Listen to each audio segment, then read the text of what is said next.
মুচমুচে মিষ্টি কুমড়া ফুলের চপ খেতে যতটা সুস্বাদু, বানাতে কিন্তু ততটাই সহজ। আজকের ভিডিওতে আমি দেখাবো কুমড়া ফুলের চপ রেসিপি, যা বিকেলের নাস্তায় বা গরম ভাতের সাথে তো ওয়াও, একদম পারফেক্ট।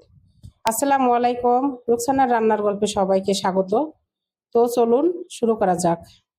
তো দেখতে পাচ্ছেন এখানে আমি 2 ফুল কিনে নিয়ে আসছি, মিষ্টি কুমড়ার ফুল। একটু শুটা শুটা হয়ে গেছে, কিনা ফুল তো এর চেয়ে তাজা থাকবে না। তো আমি এখন এখানে 1 কাপ চাল নিয়ে নিচ্ছি, আতপ চাল, আর 1 কাপ ডাল দিয়ে দিচ্ছি, মুসুর ডাল।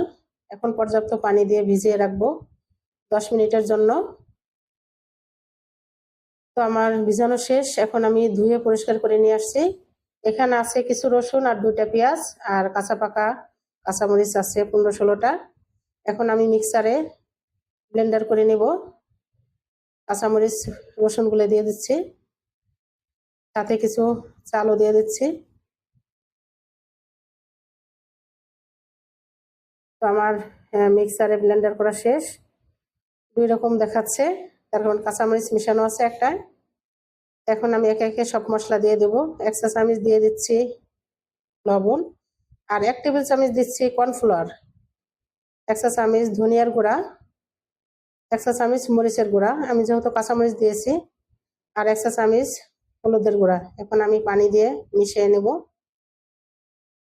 দেখতে থাকেন, এটা আসলে চোখের আন্দাজে মিশানো, পানি যে কতটুকু লাগবে ওইরকম হিসেব করে বলা যায় না। আমি ভালো করে মিক্সার করে নেব চামচ দিয়ে। লবণ চেক করেছি, আরও হাফ চামচ লবণ লাগলো। এখন আবারও একটু পানি দিয়ে দিলাম, মিশিয়ে নিচ্ছি ভালো করে।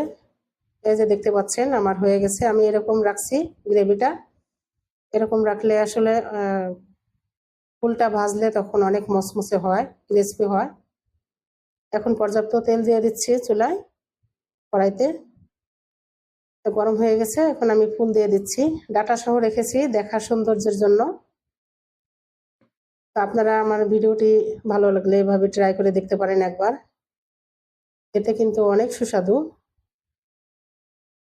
আমি উল্টে দিচ্ছি। এটা অনেক মজার একটা খাবার, কুমড়া ফুলের বড়া বলেন বা চপ বলেন, যেটাই বলেন না কেন এটাই হবে। তো হয়ে গেছে আমার, আমি এখন উঠে নিচ্ছি।